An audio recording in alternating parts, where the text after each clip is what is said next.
quickly catch this up here. So out on the resource page, I put past recordings of these meetings. So if you want to revisit it or you missed one or something like that, you can go out there and you can look at that. Also, the handouts are available out there. And so you have that. Or if you can't find it, just send me an email or give me a call and I'll send you a link to get at the information there. So let's get to the main topic today, which is online security and passwords by myself, Tom Kreuzer. Security must be a combination of safe computing practices and security products. A security product by itself isn't going to make you safe, and safe computing practices can help, but they can't make you completely safe either. It's kind of like a house. You can't just put in a burglar alarm in the house and your house is going to be protected if you never turn it on, or you leave the front doors open, or you leave cash out on the front yard. Doesn't matter how good of a burglar alarm or devices you have, you're not protected. So that's the way the computer is. You can have some of these security things, but it's a combination of how we act with the computer and what software and that we do use. So no product can or ever will provide complete security by itself. You, and by you, it's you and me, need to be careful and aware of what we do. If you're not part of the solution, you are the problem. And the hackers will acquire your email and passwords, and they'll own your accounts and cause all kinds of bad things. Over the years, there's been solutions to try and replace accounts and passwords, but unfortunately, they haven't all worked out well, and we don't have a good solution. So today, we all need to have and manage our accounts and passwords so that other people can't get them. The average person has almost 100 accounts and passwords to manage. And I know I talk to a lot of people and they say, oh, I've only got 5 or 6 that they can think of. But if you go back over the years, you know, you've had all these different accounts to sites like Hub or Lunds, or for this service or for that service, something gets set up. So we all have all these other accounts that we've just kind of forgotten about too. And most of us do have at least 100 accounts or close to 100. Most people would get a failing grade for what they do today. I mentioned the PC club that I presented this to, and I said probably 80 to 90% of the people, I'd give them an F. They're failing. They're doing a poor job of managing their accounts and passwords. So hopefully what you hear today and some of the stuff that I'll show you, you can raise that grade to at least be a passing and protect yourself a lot better, because nobody wants to have their account and password stolen and trouble there.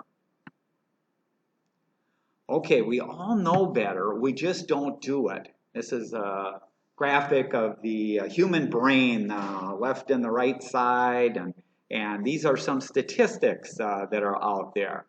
We all know what we should do, and some of the statistics there, 59% of us know a secure password is important. 91% of us understand the risk of reusing passwords from site to site. 2 out of 3 of us are fearful of a password being hacked or stolen.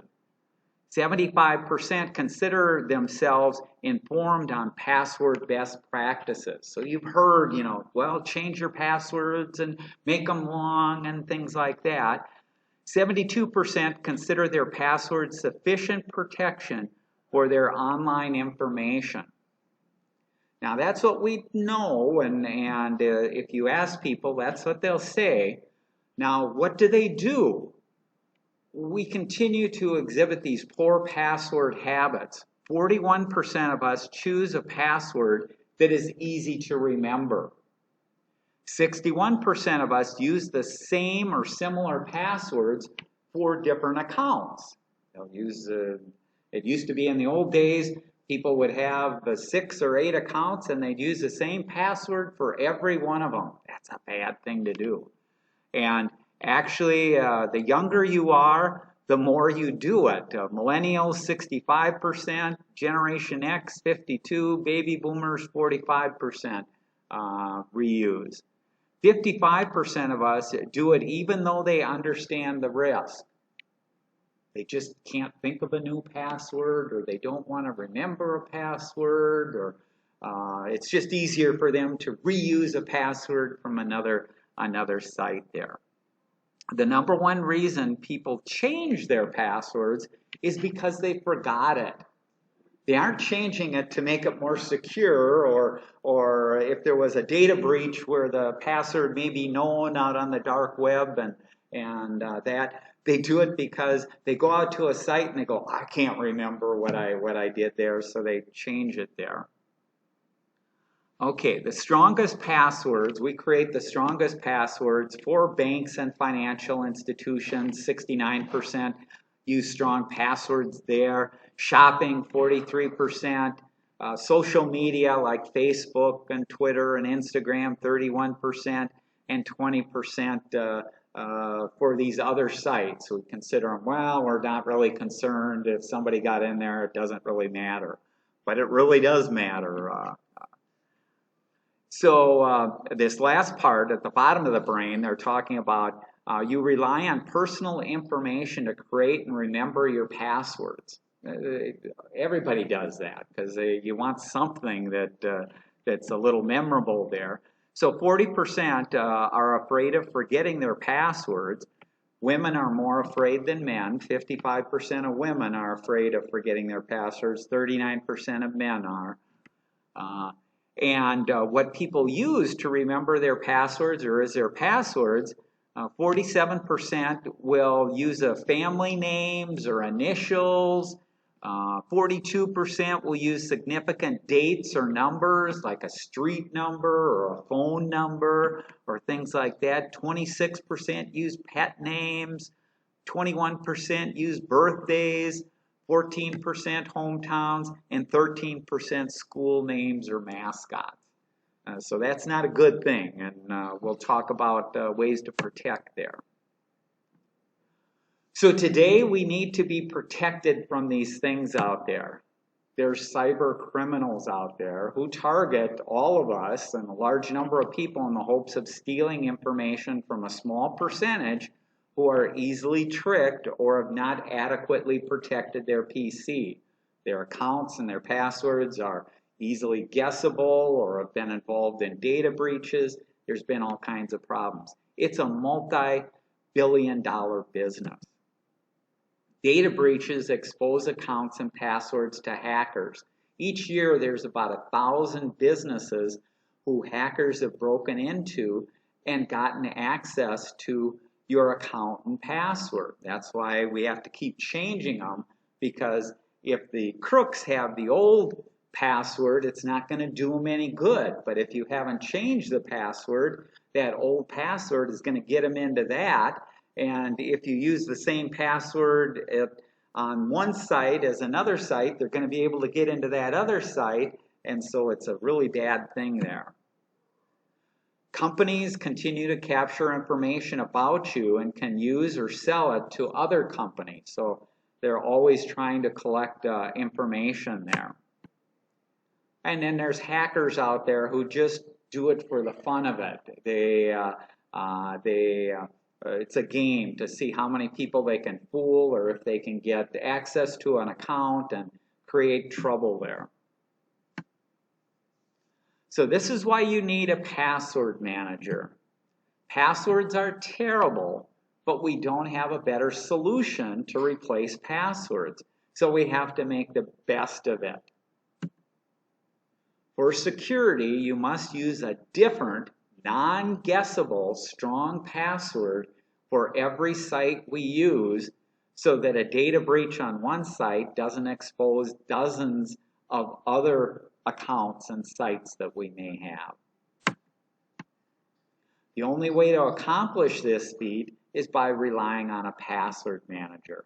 If you're relying on writing it down in a notebook, that's not a good solution because you don't always have the notebook with you, or somebody might steal the notebook if you've got it sitting next to your computer and they steal the computer. Over the years, I've known 3 people that have lived in apartments and condominiums, and they've been robbed. And when the people came in, guess what? They took everything that was close to the computer, and they took their passwords and their accounts because it was sitting right there. The other thing people will do is they'll use Post-it notes. And I mentioned I work for 3M. I'm glad you're using Post-it notes, but don't use Post-it notes for passwords because you're sticking it right up there where anybody could see it or get access, and so you don't want to be writing it down there. Now, as I presented this over the years to people, I get the feedback from people saying, well, I don't really trust a password manager. And they'll say, well, if I'm putting all my eggs in one basket and the thief gets access to the password manager, then they've got all my accounts and information. And so we're leery of putting stuff in a password manager or using that. And yet they'll write it down in a book, and the book is right there, and that's a problem. So that type of being afraid that all your eggs are in one basket is really false, because the data, the passwords and the accounts and all the information about your accounts is encrypted. That means it's coded, and so that people can't get access to your information out there. So if there was a data breach, or somebody did by chance connect to this server up there with your account, the data would be of no value to them because they can't unlock it. They can't see what it is. So even an employee of the company that has the password manager software on that, or a hacker of the service, can't decrypt your data. So it's of no value to them, even with a data breach. Now, you do have to have a unique, long, and strong password as your master password to get into your password. So, but you only need to remember one password, and so I think most of us can remember one, or if you are going to write it down or put it in code, you only have to remember one as opposed to 5 or 10 or 20 or 100 different passwords there. Now, there are ways to set it up, so if you do forget, you can set up in some of the password managers a way to recover yours. So if you need to recover, whether it's using a phone or another email or myself, whenever I change my master password, I make sure and put it in, I have a safe in my house, and I put it in the safe in my house there. So, but because I'm using it almost every day, I make it these common phrases, and that makes it easy for me to remember it. And then like I say, I change it probably once a year there. So what are some of the advantages of a password manager? You don't have to remember each password, which means that the passwords can be unique, long, and strong. They can be available on multiple devices. So if you have a smartphone, a tablet, a laptop, a desktop, excuse me, they can be available anywhere at any time.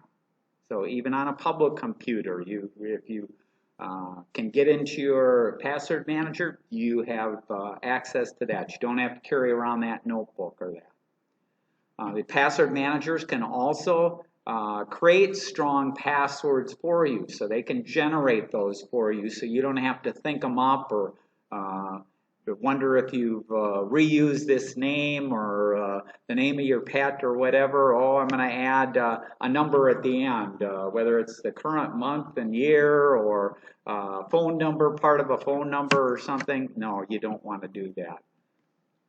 They make it easy to change the passwords and to document those changes.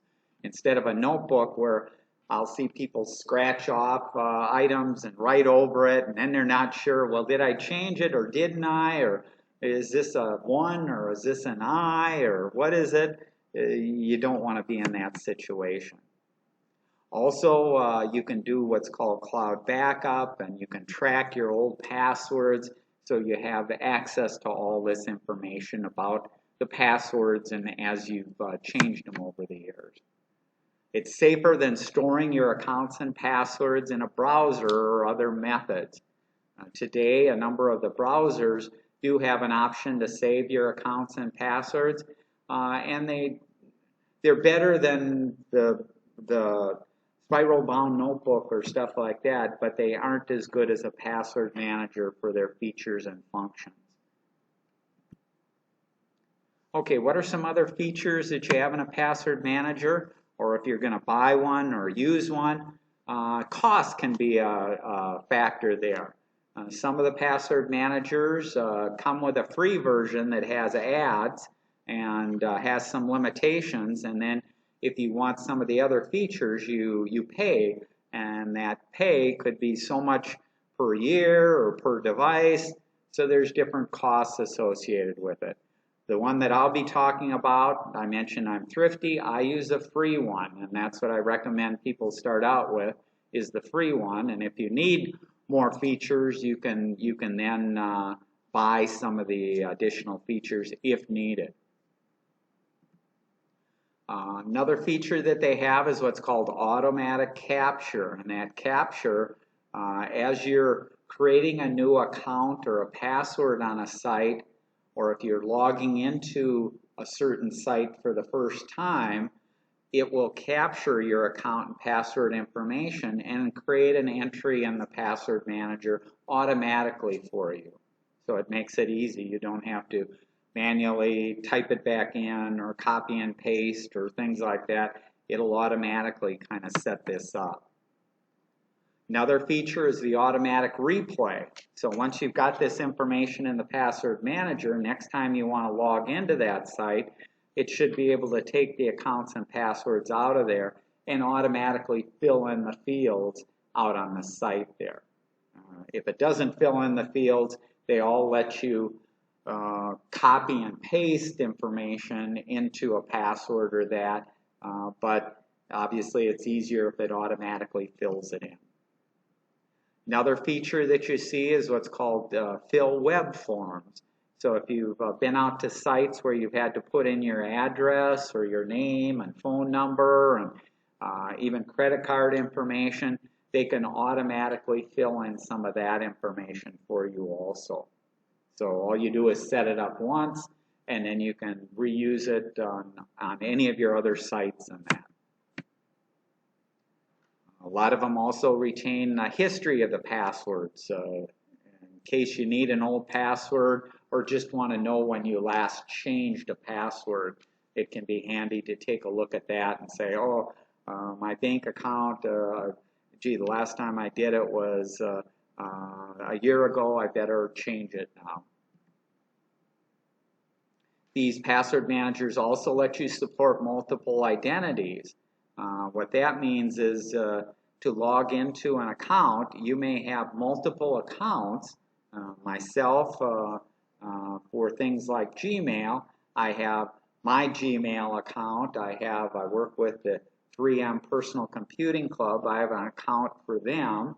I also maintain my dad's account, and so I have multiple accounts that I can easily switch and easily log into whichever one I want there. So it can make it easy to manage that. Another feature that they have is what's called a strength report. They'll analyze the strength of the passwords that you're using and help you improve it or automatically generate it for you also, but they'll help you there. Two-factor authentication, whether it's using fingerprint or face or text messages or authenticator, it can help you with that and make it easier to use two-factor authentication. Application passwords, so if you have a phone or a tablet, chances are you're using applications on there, and those applications have their own login and account and password, and these can work with most of them, filling in your account information and again making it so that you don't have to copy and paste or look it up there. Another option that a lot of them have is to import passwords that you stored from another system or from a competitor's software. So switching from one password manager to another password manager is pretty easy to do. You can do what's called exporting your accounts and passwords out of one of them and import it into the other one, and you don't have to re-enter all the stuff in. So having that feature makes it easy to set it up if you're already using a different password manager, or you stored them in the browser. You can even take them out of most of the browsers and load them into a new password manager that you're using. The export, like I mentioned, is a way to save the data out of one password manager, and you can also save it as backup. So if you're worried about the company going out of business or you're not getting access to the password manager that has all your accounts and passwords, you can back up that data and store it locally, and if that's what you want to do. You don't have to do it, but at least you have the option. Secure sharing, so you can share passwords or messages or documents with others. So if you're sharing with a family member or things like that, you can share it, or a group of people can share a password, and if one changes it, it shows up changed on everyone.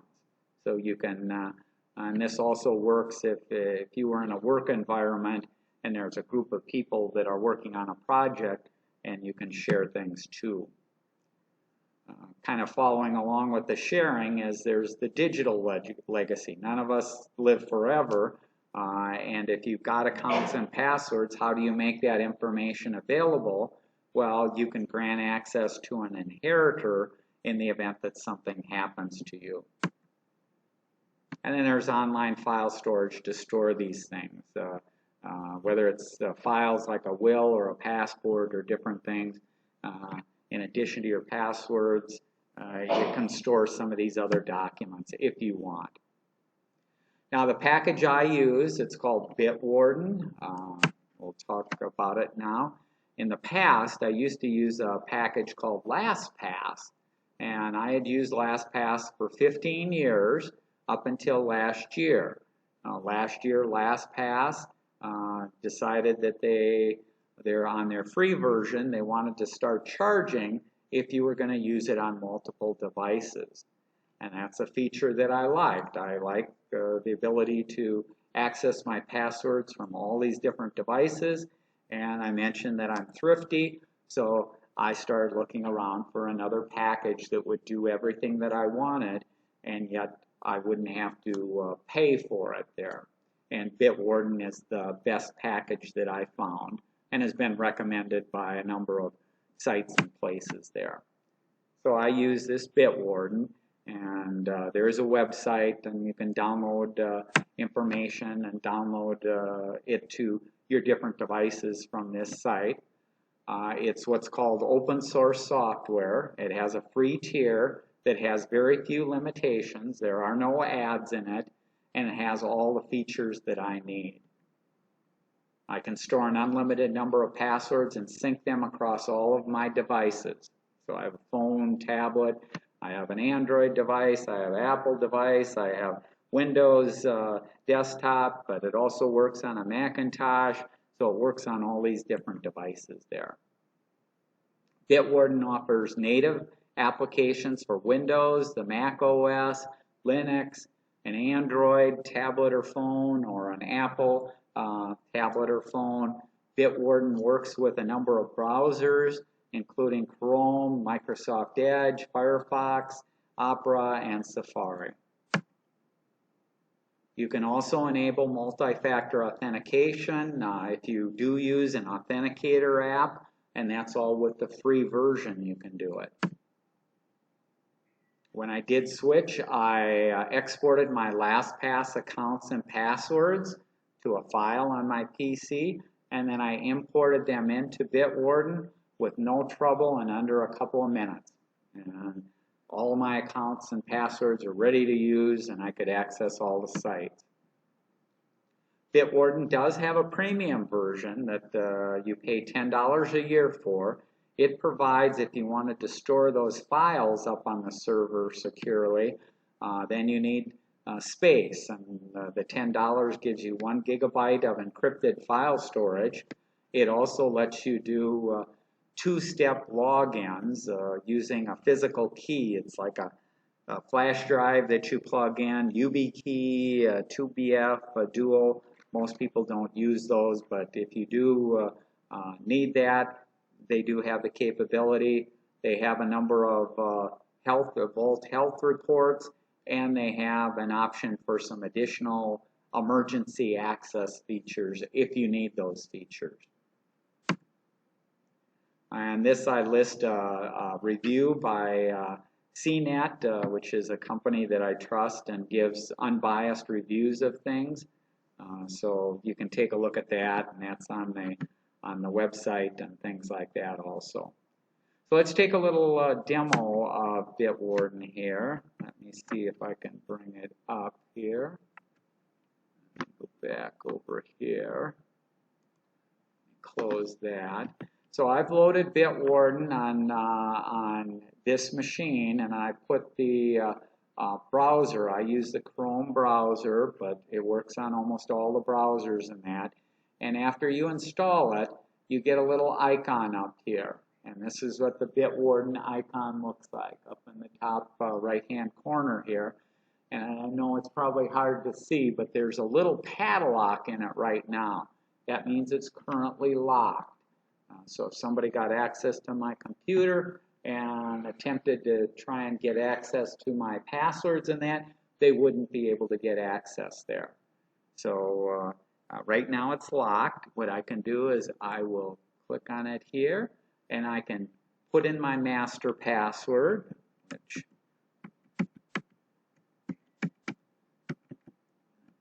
get it here, and now I logged in.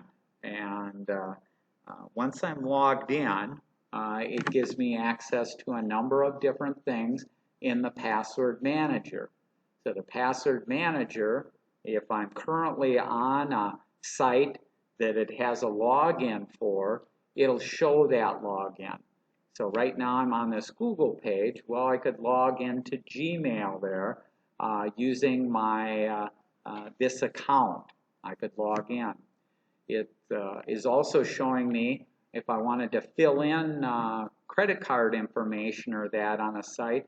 Here are some dummy credit cards that I've set up and some addresses and things like that. This whole account is not my personal account. I just set it up for the demo. So don't worry that I'm exposing passwords. If you want to write them down, you're welcome to write them down. You're welcome to do anything. The data is not good data that I have out there. It's not my personal data. So it has that. You have different tabs that you have access to. This is the main tab that we're currently in. You can also go in and view things by Vault, and this is where it's stored everything. So as you create accounts and passwords for sites, you can assign them to folders, and you can give the folders any name that you want, and so you can group them. If you're familiar with like bookmarks or that, this is kind of like saving your accounts in a bookmark to make it easier to find things. So you can do that. This send option, a lot of people don't use it, but if you did want to send a text message to another person that was on Bitwarden, or to send a file to them, you could send it right here. And this is a secure way of sending.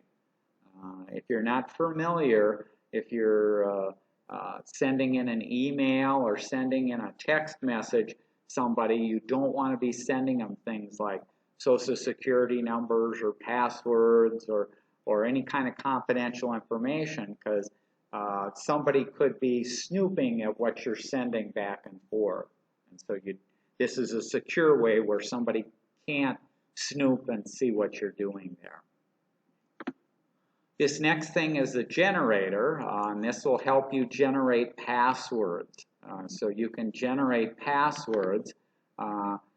Password is just random numbers, and you can choose whether it's upper and lowercase, numbers, special characters, how long it is. If I want it longer, you can see there's the password that it generated there. If I want it shorter, or if it's, let's say I want to have it generate my password for Bitwarden, my master password.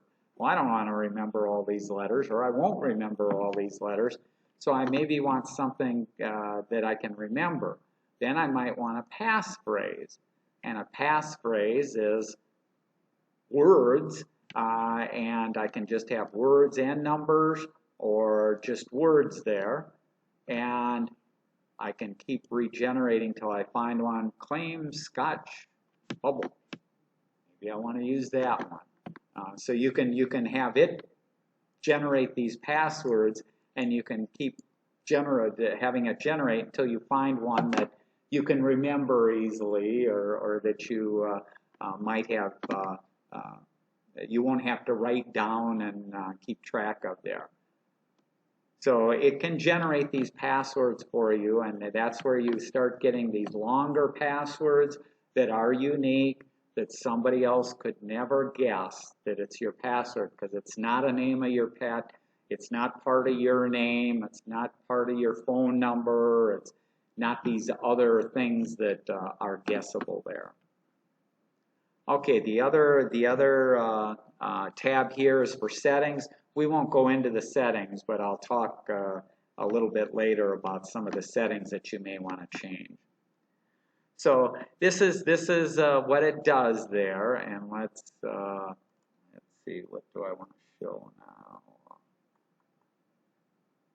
Change defaults. Okay, we'll go in and I'll show how I might use this.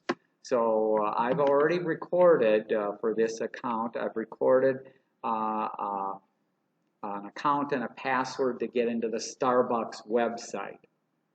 So what I can do is there's a couple of ways I could get at it. One of the ways is I can go here, back up here to the top, and if I knew what folder it was in, and I know it's in dining in my case, here I've got Caribou and Starbucks here. I can go to the Starbucks, I can do it that way, or I can go right up here to the top, and you'll see there's a search here, and this will search my vault. So if I just start typing STAR, you can see there's Starbucks, my entry that I've saved in the password manager for Starbucks. And when this comes up, I can click on it to view the data that's out there, and we won't do that right now. We'll do it a little bit later. Another option here is to actually launch the Starbucks site. So I'm going to click on here and launch the Starbucks site. You'll see it opened a new tab, took me to the Starbucks site, and then it automatically filled in my account and password for the Starbucks site. Now it didn't hit the sign in here because it's giving me a chance here.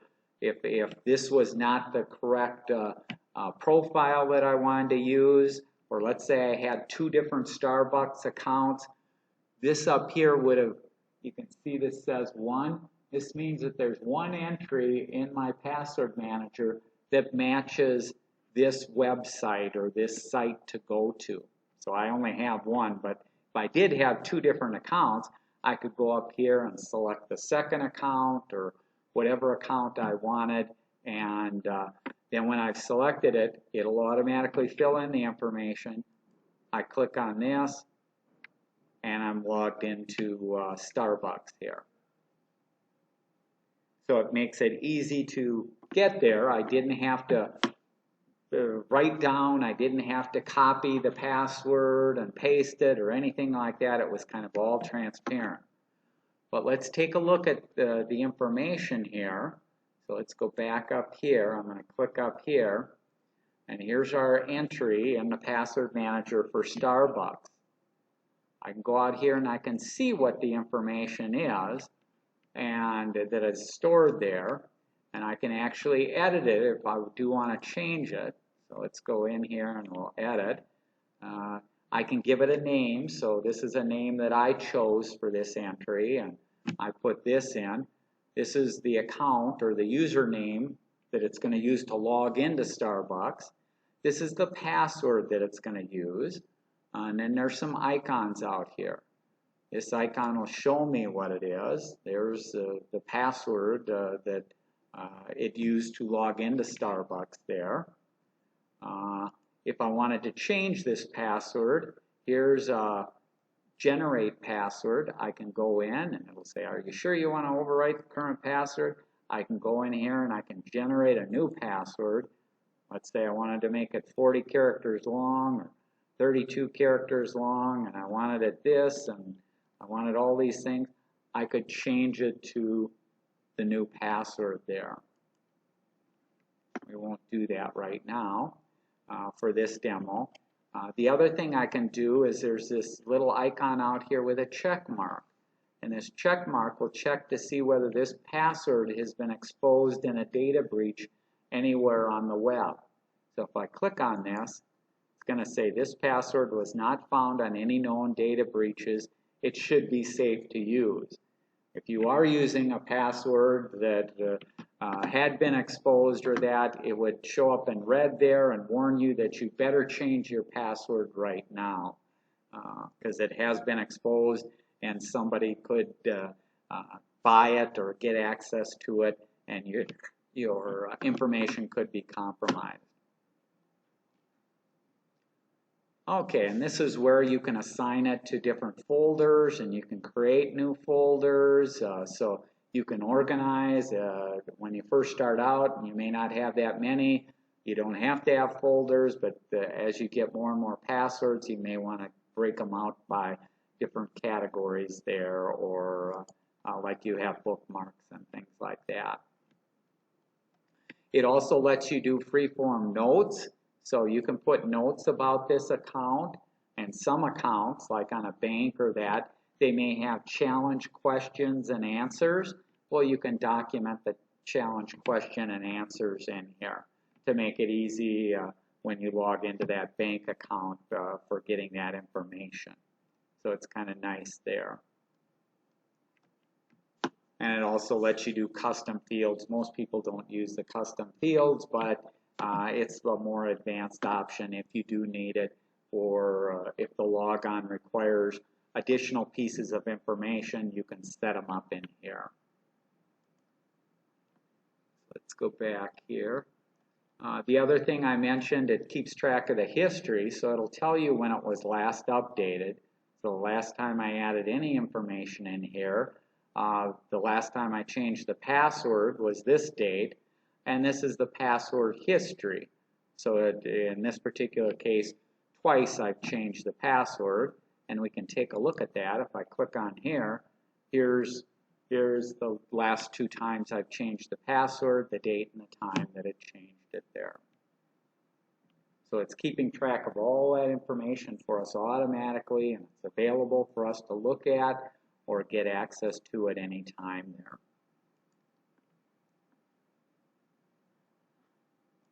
Okay, let's go back here to Starbucks. Let's sign out of Starbucks.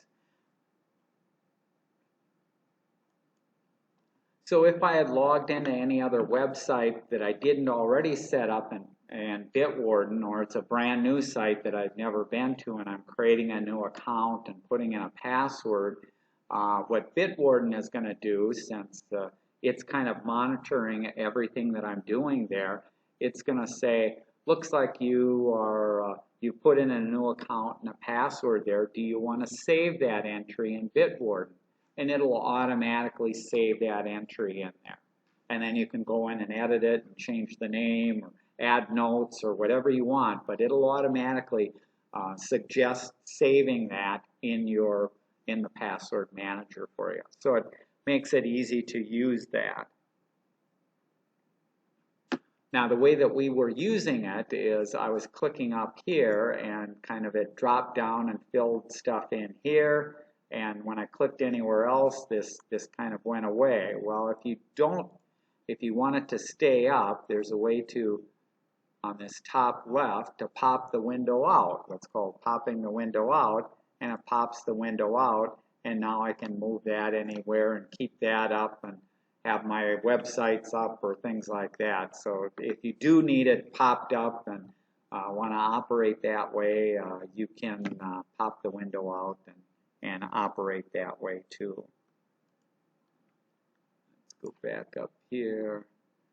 So these identities and stuff like that, this is where you can put in information like addresses, phone numbers, things like that, and it'll automatically fill those in if there's a form and I choose to use that information. And that's where you can also have multiple identities. So maybe you have a home address and home information, or information for this person or that person that you want in. You can set up as many of these different ones, and so when it comes time to check out on a site, you can choose which one you want to use or which credit card you might want to use, and it'll automatically fill that information in for you. Okay. So let's go. Oh, the other thing I should mention, so on this particular laptop, each time I leave the computer or start back up the browser, I'm going to have to log back into Bitwarden with my master password.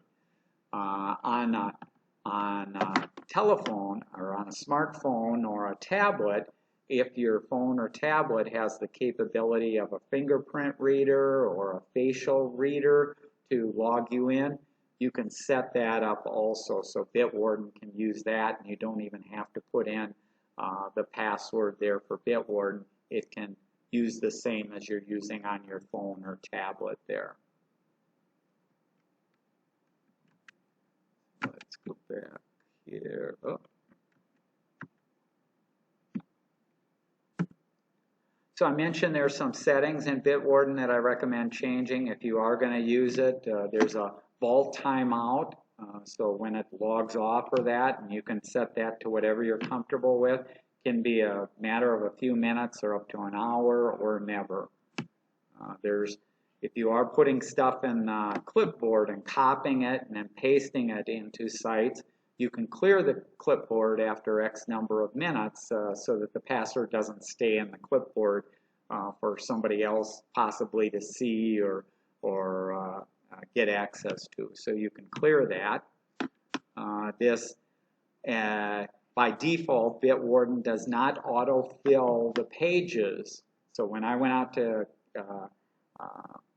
Caribou there, it filled in the account and the password. That's because the default, I changed the default so that it would autofill.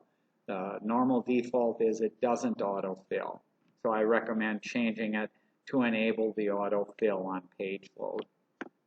And I mentioned on an iPhone or a phone or that if you do have fingerprint or face login, you can use that for logging into Bitwarden. Okay, what are some other tips to keep you safe? Well, never, never, never reuse passwords between accounts and sites. Let the password generate a unique, long, and strong password. So as you start using a password manager, get rid of those old passwords, make them unique, long, and strong so that nobody can guess them. and they're different between every site. Change your passwords often, especially financial, bank, and email, at least once a year. Use two-factor authentication, which can send a text to your phone or a code, or use an authenticator app to do some of this stuff too, for maybe a bank or stuff like that. Only use secure sites, ones that start with HTTPS, when connecting to a public Wi-Fi. Also, if you're familiar with a virtual private network or VPN, that can help protect you on a public Wi-Fi also.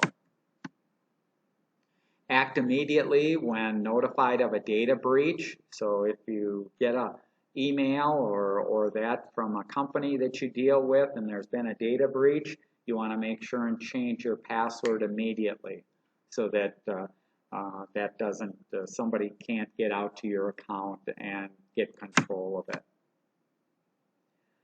You can use sites like Have I Been Pawned to check for data breaches of your email. So far there's been over 10 billion accounts have been breached and are for sale out on the dark web. Now Bitwarden has that option, that check option, to check and see whether your password, so that's kind of the same type of deal. But if you aren't using Bitwarden, there's these other sites that can help you. You can also sign up for credit monitoring. That usually has a cost associated with it. The monitoring will alert you when there's suspicious activity on bank accounts or new credit cards or things like that have been opened. And there are other Chrome browser extensions to do password checkup. Again, if you're using Bitwarden, you really don't need this because Bitwarden can do that checking for you also. And I mentioned here, back up your PC data, back up your PC data, back up your PC data. So if you are creating files on your laptop or desktop and those files are important to you, you want to have it backed up. So even though you may have a password manager and you have this other security, you also want to have that additional level of protection there. Never download software files from questionable sites or links in emails or that. If you have a tablet or a smartphone, never download apps from outside the Google Play or iTunes store. So if you are loading Bitwarden on your phone or tablet, go out to the Google Play Store, go out to the iTunes Store, and download from there, because they do scanning and make sure that it isn't somebody trying to steal information. If you have a PC or a computer, you can install and keep up-to-date antivirus programs. For Windows 10 and 11, the Microsoft antivirus is fine. If you do have an Android device, you can consider Avast, Malwarebytes, or Bitdefender. Personally, I don't use any of those on my Android device. I prefer not to have it drain my battery, because it does drain the battery a little bit, and use CPU cycles. Be wary of downloading games or peer-to-peer clients for doing sharing of movies and things like that. Those usually are can be full of viruses, and keyloggers, which are trying to intercept or capture your passwords and accounts. And don't download anything claiming to be a free version of expensive software. Some people will search for Microsoft Office and you'll see all kinds of sites that'll say, here's a free version, just download it. Well, you're downloading a virus to your computer. Never open unexpected email attachments or links. Be careful of what you click on. Phishing, which is kind of impersonating other sites or that, and those sites may ask for your social security number, credit card, bank, PINs, passwords. Each month there's over 1.4 million new websites that are created to try and trick people and get their information. So that's where we all have to be careful of what we click on and do. Be suspicious of any email that asks for sensitive personal information, even if the sensor seems to be familiar. Call a phone number from another source. So if you have an old bill or an old statement from a bank, use that. Don't use the information that may have come in the email there. One of the advantages of a password manager, they'll only autofill on authorized URLs or sites and not on fake sites.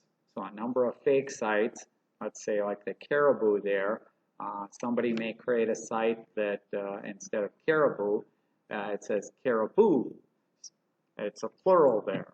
Well, the password manager will not autofill my account and password on a phony site like that because it has listed for it only to enter that information on the real site, which is the one that I registered when I created the information in the password manager.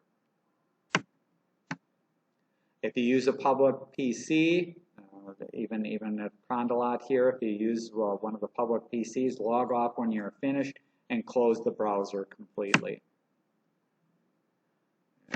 We are getting more and more devices, and these devices are sometimes called the Internet of Things or IoT. So like the Alexa device or cameras or things like that, they can have serious security problems. And nowadays people have smart plugs to turn things on or off, or smart TVs or things like that, and all of them have their own account and password, and that's where you want to make sure that you do have unique passwords for all of these different devices and change them. So if you've had a smart TV for 5 years and you've never changed the account, it's possible that that account could be compromised in a data breach several years ago, and you want to be changing passwords in that. For account challenge questions, so those are those questions that you see where the bank will say, okay, answer a few of these questions, so like birthday, favorite sport, favorite teacher, city where you grew up, street. I recommend that you put in wrong answers in there. So if it asks for your first car, in this example I'm saying frog, because no criminal is going to be able to guess what that might be. No matter what information they have on me, they'd never be able to guess that. And I can put that information, the question and the answer, in my password manager so that when I need to use it, I'll know what I used, and I don't use the same thing on another website or things like that to fill in. So nobody's going to be able to guess that, and so that's going to protect me from somebody trying to take over my account. If you use Facebook and you friend or like people, you're giving them permission to some of your personal information and messages, and just be aware of that. So don't friend or like everybody in the world, and frequently I recommend that people don't put a lot of personal information out there or put incorrect information. So don't put your real birthday. You can put a date that's close or something like that, but don't use real stuff. Or yeah, this we won't worry about because you aren't setting up a home network.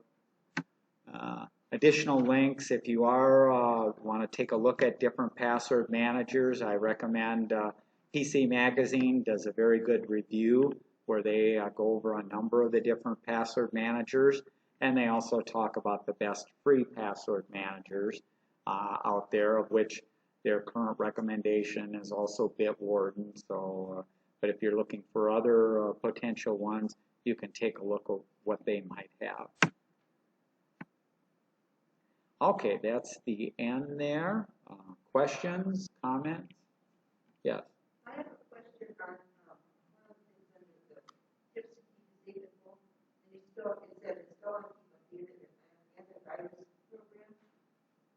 Now, by that you're talking about ones that Kreuzer or Yeah, there's certainly lots of different antivirus, and but then you say you don't really need one with Microsoft. if the Microsoft, it used to be Microsoft over the years has delivered with the different versions of Windows an antivirus and a firewall and that built into the operating system. In the past, it wasn't a real robust system, and that's where these other companies would create more robust solutions.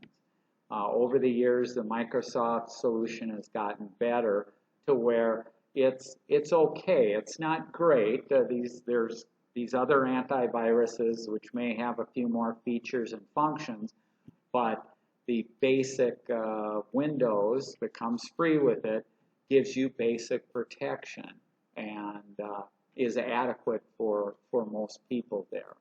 And frequently, I'll get calls or questions from people saying, I think my machine's infected, it's running slow, I try and open something and it takes a minute or 2 minutes or things like that.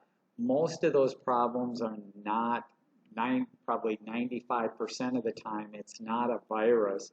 It's just an old laptop or an old desktop, has limited memory on it, things like that. Or if I leave my laptop off for a few days, the next time I turn it on, the laptop is going out to all these different sites and looking for updates. Windows may have updated itself, antivirus may have updated itself, the antivirus may want to do a scan of the computer, and all of those things, if they start up, slow down the computer for maybe an hour or two, and then the computer's back to running normally. Most of the problems that I see where people think they have a virus, they really don't have a virus. It's just the machine updating, and they may have limited memory on the machine and stuff like that causing the problem. So do you recommend turning off your computer each time you finish with it, or each day at night time? It depends on how you use the computer. Now, the laptops, certainly people tend to turn them off and stuff like that. But as an example, I'll turn off my laptop and I may go a week or 2 weeks between using it. But when I know, like I have a presentation today, I turn it on in the morning and have it connected to the internet to let it do its updates, to let it do its scans and things like that, so that it's operating at its fastest that it can be there. Now my desktop, I use that almost every day. Well, I leave that on all the time. I turn off the monitor, but the desktop is on. That way, when it is looking for updates or I do backups and things like that, all of those things can run in the middle of the night and not slow me down when I want to use it potentially during the day. Does that also apply to the laptop? You could leave it on all the time? You could, to do the laptop, you do have to, there's power saving options in the laptop that you want to turn off, and if you turn those off, there's options for when it's plugged in and when it's on battery. So laptops are a little bit different, but you just want to be aware of if it has been off, because I'll get people that'll say, I'm sure my laptop is infected because when I turn it on, I can barely do anything, or I click on a website and I wait and I wait and I wait and I wait, and then finally it comes around, and there's things that you can do. This is getting a little more technical, but there's a thing on Windows called the Task Manager, and this Task Manager will show you how fast your CPU is. It maxed out at 100%, currently being used, memory-wise, how much memory is being used, and how much disk reading and writing. And you want these numbers to be low.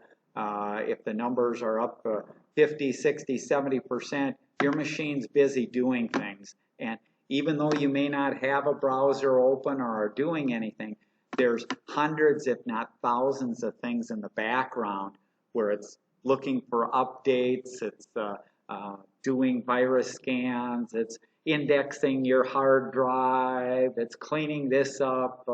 So there's all these things that go on, and if your machine has been off, or laptop or desktop has been off for a while, that can take, in some cases, an hour or 2 hours, maybe even to fully update everything and clean it up. So it's not just Windows stuff. All the software that you have on here and things like that are all going out to their websites, looking for new versions, updating this, and making changes there. Yes? You had mentioned about public Wi-Fi, which essentially are PHS or Carondelet one. Yes. There's aside from turning it off and finished, logging on. Is there anything else that needs to be done to protect yourself? I didn't catch the last part. Aside from turning it off. Turning it off or logging off when we're finished. Is there anything else we should be doing to protect yourself? Well, you can stay connected to the Wi-Fi. You just have to be kind of a little bit aware of what you do. So currently I'm connected to your Wi-Fi here. So I'm connected to PHS Guest. Now, when I go out to a site here, so let's say I go to my Gmail. So when I go to Gmail out here, one of the things that I look at, any site that I go out to, is you can look up here. This is the site that it went out to, mail.google.com. You'll see this little lock here. This means that this is a secure site. So if I look at this, well, let's do this. Let me go back here. You'll see this is HTTPS. A site that starts with HTTPS means that the information is encrypted between my machine and the website that I'm going out to. So even though I'm on a public web Wi-Fi there, if somebody was trying to look at what I was doing, they wouldn't be able to look at what I was doing. So it used to be in the old days, and old days being 10 years ago or so, most of the sites didn't have that S at the end. They were unsecured. When they're unsecured, or the S isn't out there, or this padlock is not on, that means that there's software that I could get, and I could be watching what you're doing, which sites you go out to. If you type in an account and a password, I'd be able to see the account and password that you were entered in. And that's the vulnerability. But now most of the sites are secure, so there's very few sites that aren't secure now. Yeah.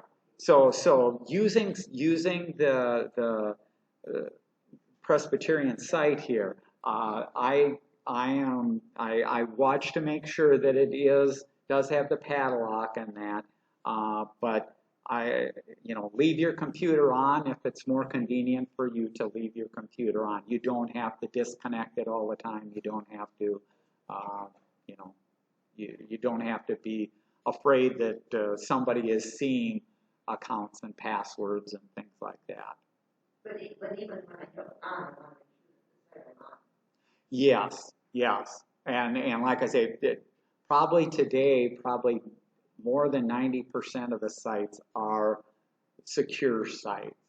And especially if you're going out to any bank or anything like that, those are all secure and things like that. So it's very few sites that aren't secure.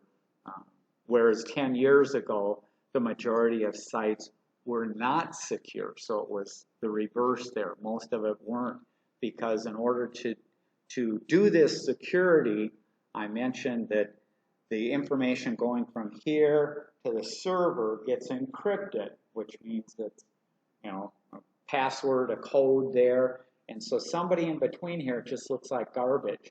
Well, in order to do that password or encryption there, you have to have a computer scrambling up that information here. You have to have a site up here unscrambling the information up here. And when computers cost more and were slower, that's why there were fewer sites that were secure. Now computers are faster, and you know, now you have as much power on a watch here as you used to have on a big computer 10 years ago. So things have gotten a lot better, which means that the security is a lot better also. Okay. Any other questions, or yeah? I tried to go on Duolingo because that was a free language site, and when I was putting my information in, came to a point where it said it's free, but you have to give your credit card number. And I didn't do that. I asked my nephew, and he said, you have no control over it if you give that, so he advised me not to do it. And then after that, I got several return emails from them. But there was no phone number to call. There was no way I could contact them. So that means I couldn't do it, right? Yeah, a lot of the sites like that are trying to sell their services. And so Duolingo, or if you're familiar with like Ancestry.com, they may have a free trial or a free area. But even to use some of the free areas, they will request a credit card number. So if you get a free trial, let's say for 90 days, if you don't cancel within the 90 days, they're going to charge your credit card. And they're counting on people not canceling and that. So you're right to be concerned where it's asking about a credit card there. And the fact that you got partway through the signing up means that they got your email. You entered in your email at some time, and so they know that you didn't complete the sign up, so they're going to try and encourage you to go back out and finish it and put in a credit card. Now, some people will you know, understand the limitations there and put in the credit card information, but then put on their calendar to make sure to go out before, you know, a month or 3 months or whenever it expires, to go out and cancel, because you have to physically go out to the website and cancel. If you don't, you're going to see a charge on your credit card for another month or 6 months or a year subscription there. So that's unfortunately the way some of the stuff works. Now, there are other sites. I'm not familiar with all the language sites, but there are, you know, literally hundreds of sites to help you learn a language there. So some of them have free basic classes, and then you pay for the more advanced classes or things like that. The other way to learn a lot of things too is if you go out even to a YouTube and if you're just want an introduction kind of a thing there's hours and hours and hours of free introductory classes, teachings, things like that on every subject under the sun there. So you might, any other questions or comments? I just what future programs you're doing. I don't know if you've done one. I get really stuff, files and folders and how to save things. Have you ever done one of those? You mean on? Well, like when you're like creating a document or something, and then you know you have a file, and then there are folders, and I never know the difference between them. Or you know, how do you save something? You know, where do you save that type of thing? I haven't done anything specifically on that because some of that gets back to, I always talk to people about what is it that you're trying to do. And depending on the package that you're using or the website that you're using, the way that you save files, create them, where they're located, is so different between all these options. And nowadays, it used to be that, everything was stored on the laptop or the desktop. Now I encourage people to use stuff up on the server.